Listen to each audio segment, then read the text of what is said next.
There's a universal feeling that every single one of us has.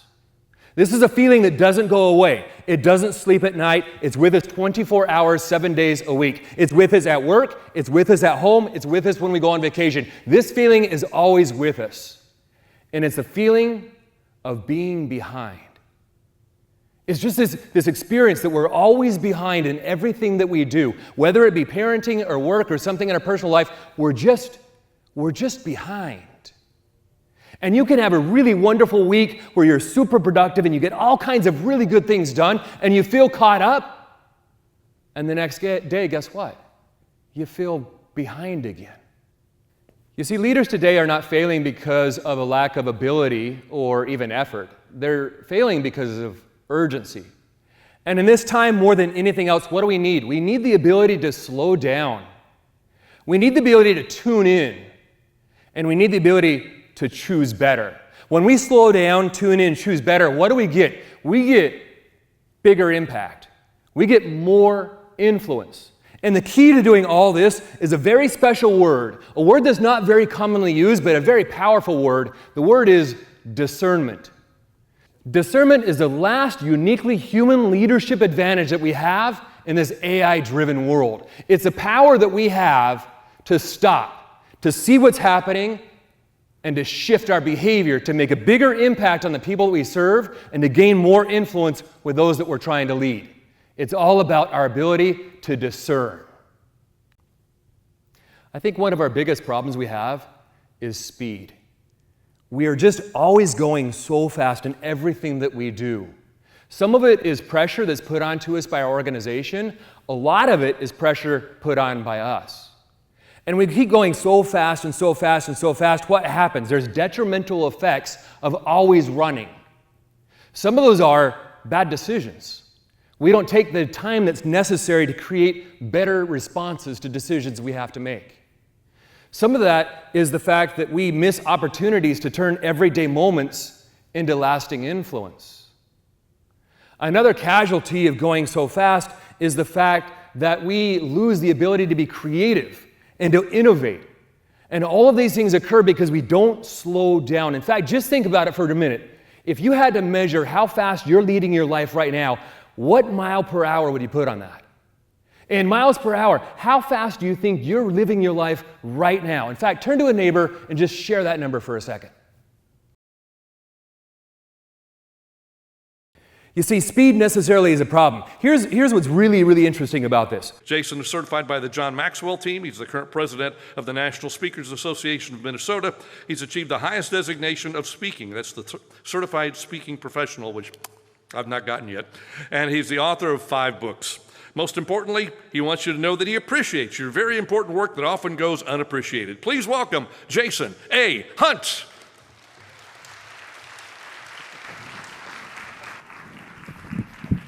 Thank you, Tim. What if I told you that much of what you've been taught about leadership is actually wrong? That leadership isn't about your title or your experience or even your expertise. Rather, it's about your ability to care, connect, and collaborate with other individuals. Allow me to ask some questions to help prove my point. Please raise your hand if you've ever crafted the perfect program, laid out all the instructions in a wonderful way for a high school to follow along with the dual credit program, and they didn't quite follow everything you told them to do. Has that been you? Yes. Or perhaps you've used the phrase, well, you have to do this because I said so, or I'm the dean, or principal, or teacher, or parent. Have you used that before? Please put your hand up in the air, let's be honest. Absolutely. Or maybe you've just thought, gosh, if people could just do what I tell them to do, life would be wonderful. Would that be you? Put your hand up there. Yeah, absolutely. Here's the trick. If you're struggling with getting people to follow along, to take action, or to do what you're asking them to do, friends, you don't have a leadership problem, you have an influence problem. The future of leadership is not about your title or authority, it's about your ability to influence other people. And if you master that, you can have a significant impact in the lives of your students. And if you don't, you won't. And why do I say that? In 2022, The SHRM organization came out and they did a study and they found that 57% of all employees in America say that their leader could use people development. They could use some people training. So look at that partner again. Look at yourself very closely and guess what? It's either him or you. Now, as mentioned, people don't follow titles. They don't follow authority. People follow people. And when we figure that out, your life becomes better. Your ability to influence increases. Your chance to be able to have an impact on your organization, even without a superior title, will dramatically increase. I'm trying to help you create a culture of appreciation. This is laying the foundation for all your ability to influence. Many of you are kind of stuck because you don't have direct authority over the people you have to influence. And that's a difficult role. Oftentimes when I go to leaders are like, oh yeah, well, I'm the boss, they have to follow me. You're not. They don't really have to follow you. Yours is more about, I gotta try to convince them. I gotta bring them along on a journey. I have to influence them in some sort of a way to follow the procedures and comply with the regulations and do the things that we know are gonna be safe for our culture. That's a difficult position to be in. And how do we do that? We have to lay the foundation, and the first piece of foundation is creating a culture of appreciation. And you might be thinking you do that pretty often, but if you get serious with yourself, how intentional are you really? Let me give you an example. I was in Traverse City, Michigan one time working with a whole bunch of older men, curmudgeons I'll call them. And they weren't buying what I was selling. And one guy in the back, he raised his hand, he says, Jason, I disagree. And what I was trying to teach them is that for us to be able to help people meet their potential, we have to see them as a 10 in regards to the potential. Maybe they're not operating there right now, but we have to see that they can actually get to the 10 in regards to the potential. So I turned to him and I said, okay, you're not buying, that's fine. I'm not the expert in all things, but help me understand. He says, well, you don't know Bob. True, I don't know Bob. He says, Jason, I've been working with Bob for 25 years. On a scale of 10, Bob's a 3. He's always been a 3. He's always going to be a 3. So I looked at him and I said, so seeing him as a 10 is too much for you. Oh yeah, absolutely. Can I give you a little bit of an assignment? Could you go to work tomorrow and look for some evidence that maybe you've just misjudged him a little bit and he's a 4? And begrudgingly the guy's like, oh, okay, whatever. Well, I came back about a month later to do some follow-up with the team, and he was there, and he looked kind of excited. So I went over to him and we started talking, and he's like, Jason. I said, yeah? He says, do you remember Bob? I said, oh yeah, I remember Bob. Guess what? I said, what? Bob's a 5. Now, did Bob suddenly become so much better in a matter of a month? No. All that happened is he started looking for that. He engaged what we call the reticular activating system in our brain. It's the stuff that when you pay attention to things, you're going to find what you pay attention to. I'm curious to know if there's somebody here in this room that has the courage to share. I want to know when's the last time somebody cared out loud for you and what that care looked like. Anybody want to volunteer? Let's just get a volunteer to kind of share with us. Right there in the very back, that's fantastic. Just a second. I know he thinks that I'm running the wrong way, but I'm not. We're going this way. Camera people are going to love me. Hi. If you're virtually doing this, in the chat, go ahead and throw in some ideas. What are some things that people have done to show care for you? Right over here, where's our hand that went up? Right there. Yes. And your name's Tom. Tom, tell me about it. Yesterday, my boss told me that the parent company wanted to remove me, and he told them to pound sand. Woo! Isn't that great, right? Isn't that great? Okay. Now, I got a couple questions for you, Tom. How much effort did that take for the individual to do that, your boss? Significant, right? It took a serious degree, which makes this care even more impactful, doesn't it, right? How much did it cost them? Nothing at all. That's what's interesting, too, about care, is oftentimes it doesn't cost anything at all right? So Tom, just for you, I brought, here it is, your very own megaphone with Care Out Loud right there. So you can care out loud right there on your own. Thank you so much. Round of applause again for him. I have two more. Let's get a couple more experiences. When's the last time somebody cared out loud about you, and what did that care look like? Right over here. Fantastic. And we even got a mic now. Tech is awesome. Round of applause for Tech. Tech is doing a nice job. Yes. Well, I was just saying that I've been at the same company for 17 years. And the reason I've been there so long is because our group cares so much about each other, about the work we do, of course, about the people, of course, but within our own group, we all the time, up and down, are always caring about each other. And that's why I won't leave. So yeah, I love working 17 years, Yep. right? You want to talk about employee commitment? It's this. I know it sounds simple. I do know it sounds simple, but gosh, I think this is a pandemic of its own sort. We just don't take the time to be able to do it well enough. And here's what I've learned. In all of my work and talking about caring out loud, I've learned that recognition really doesn't cost that much, but the lack of it will cost you everything, right? So round of applause. Thank you so much, Michelle.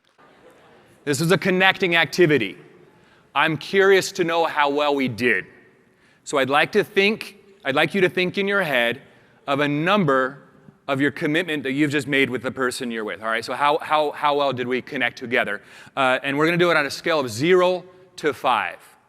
A 0 would be like, who's this strange guy and why does he keep talking to me? Okay? And a 5 is, we're going down to the bar after this. Okay? So I'd like you to put your hand up in the air. How well did you connect with your partner? 0 to 5. Okay, look around for a second. Isn't that remarkable? We just spent 4 minutes of time with a person you don't even know, and yet most of us are saying we connected to a level of a 4 or 5. How in the world did that happen? What? They gave a crap. Okay, so they gave a crap. That's good. How else? Listening. Why did you listen? Because I told you to, and you're great rule followers. Thank you. Yes. Listening is powerful, right? So that really, really helped. What else? You talked about things that matter. Did you notice something about these questions? These weren't your typical everyday questions. These were deep, profound questions that kind of get personal real quick. There was one particular day that was a little worse than the rest of them. We'd suspended some students in the morning time. We brought in the parents to have a conversation. They chewed us out for an unsafe learning environment, which was ironic because it was their kids making it unsafe, but parents be parents. And I got a phone call from our superintendent. He gave me an earful too about some decisions that we'd made at the school, specifically that I had made at the school. Anyways, it was just kind of one of those days, kind of like what Alexander calls a horrible, terrible, no good, very bad day. It was one of those. And at the very end of the day, I decide I'm done. I don't want to do this anymore at all. So I write a letter of resignation. I attach it to an email to my superintendent. And as my hand is hovering over that send button, there's a thought that comes to my mind. And it went like this. Jason, you probably should talk to your wife. It's a good thought. It's a good thought, right? So I didn't hit send, went home, we did the kid thing, got on bed, turned to my wife, and I said, honey, I'm done. I can't do this anymore. I'm sending off my letter of resignation. And she said, no, you're not. I said, you don't get it. I haven't told you all the head trash that I've had trying to work through this job. It's difficult. It's hard. I got to find some kind of different career. And she says, actually, you don't get it. We have 4 kids. We need a regular paycheck and health insurance. So you're going to school. Well, we bantered back and forth several times and just kept trying to keep this conversation going. And eventually we compromised, and I went to school the next day. But Microsoft is a perfect example of that. Satya Nadella was amazing when he took over as CEO. You see, what people wanted in Microsoft was there was way too much internal competition. They wanted to get rid of that. Now, he could have gone forward with his goals and his agendas first. He didn't. He stopped and he started asking questions. Again, if you want innovation, this is the way that you do that. You start with empathy. Figure out where are they? What can we do to help them get what they want? They wanted collaboration. They didn't want internal competition. And he helped them achieve that. Not only did it make Microsoft a better place to work, but their market share tripled in a matter of a decade, which is fantastic for any company. So it begs a question. Who do you want to influence? What exactly do they want? And how can you help them get what they want? As mentioned, I grew up in Utah, and all of my family still lives there. We're the kind of the outcasts of the family that moved 1,300 miles away to the cold, barren frozenness of Minnesota. But we try to keep the relationships that I have with my siblings and the cousin relationships going, so we go back to Utah every single year. And one year, we went over the 4th of July holiday. And I got really excited about this as we were planning this trip. Because in my little town of Plain City, Utah, resident count of 3,000 people, we have a 5K, a 5,000 meter race on the 4th of July. And I was a runner in high school. In fact, I was a runner in college. I've run that race many times. I've won that race many times. So I'm thinking, how cool would this be? How amazing would it be to go back to my old stomping grounds and run in that race? Man, the nostalgia that will hit me would be fun. It'd be great. So I went to my family and I said, I'm signing up for the race. Who wants to join me? My 2 boys said, we'll do it. I said, great. So I hopped on the website. We registered, all 3 of us. And then just as I'm finishing registration, I noticed there's a little tab that says results. And I got curious. I thought, I wonder who's been winning this and what kind of times they have. And I pulled it down and I noticed over the last few years, the times are kind of slow. And I'm in pretty good shape. And suddenly, this whole vision of me running this race in front of high school buddies that I haven't seen in 20 years and crossing the finish line in first place hit my mind, and I'm like, oh, this is going to be great. So it's 7 a.m. in the morning, the gun's up in the air, I've checked out the competition, I'm pretty sure I got this race in the bag. My high school buddies that I haven't seen in 20 years are there.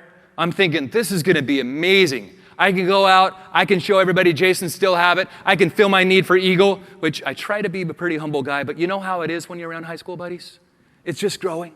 So I'm ready to rock and roll. I look over at my older son, Ethan, who was 13 at the time, and he's looking good too. He's run a 5K before, he's got a great warm-up, he's probably going to get a personal record. Things are going to be wonderful for him. And then I look over at my 9-year-old, Eli, and he's scared spitless. You can see it in his face. He's never run a 5K before. Heck, he's never run 3 consecutive miles before. And now I have a decision to make as a dad. Do I move forward with my need to win and fill my bucket of Eagle and to prove to my high school friends that Jason still got it? Or do I give all that up so that I could be able to help out my 9-year-old? I can't tell you that I've always made the best decision as a dad. I've messed a lot of these decisions up. But right before that gun went off, I decided, you know what? I'm going to hang out with the 9-year-old. And for the next 3 long and grueling miles, I poked and I prodded and I encouraged this young kid to run. And as we got closer to the finish line, I slowed down and watched him cross. And friends, I have to tell you, there are few moments in my life that I've ever felt as much joy and happiness as watching this young boy cross that finish line. As I reflect on this experience, I can't help but think that every single day, each one of you is starting off on a starting line. And on that starting line are high schools you're collaborating with, college professors, and students. And each day, you might be moving forward thinking, well, I've got to make it about processes and products. I got to get all this stuff done. My to-do list is gigantic. I got to prove to my coworkers that I can do my work, that I'm competent. Or each day, you can look around you and just say, you know, maybe this life is really about people. Ladies and gentlemen, I'd like to talk to you today about the struggles and the challenges of leading from the middle. This is not an easy job. In fact, middle-level leaders are reported to be the highest stressed, most anxious, and most depressed about their job than any other worker group. There's only a 5% job satisfaction. They have tremendous amounts of anxiety, a lot of worry that goes along with that, and they're just more or less burnt out. Delegation isn't really about you. Sure, of course, you're going to have more time in your life. You're going to have less stress. And yeah, maybe you can go on that vacation and not bring your laptop, but this is simply icing on the cake. The true value of delegation is what it does for your people. You see, it teaches your people ownership. When you decide to micromanage and take all those responsibilities back, what you're actually doing is you're creating dependency. And dependency is the enemy of critical thinking. Obviously, you want critical thinkers in your organization. So why is it that we continue to micromanage? Why is it that we continue to take these responsibilities back? We have to learn how to create ownership with our people, and we do that by minding our monkeys.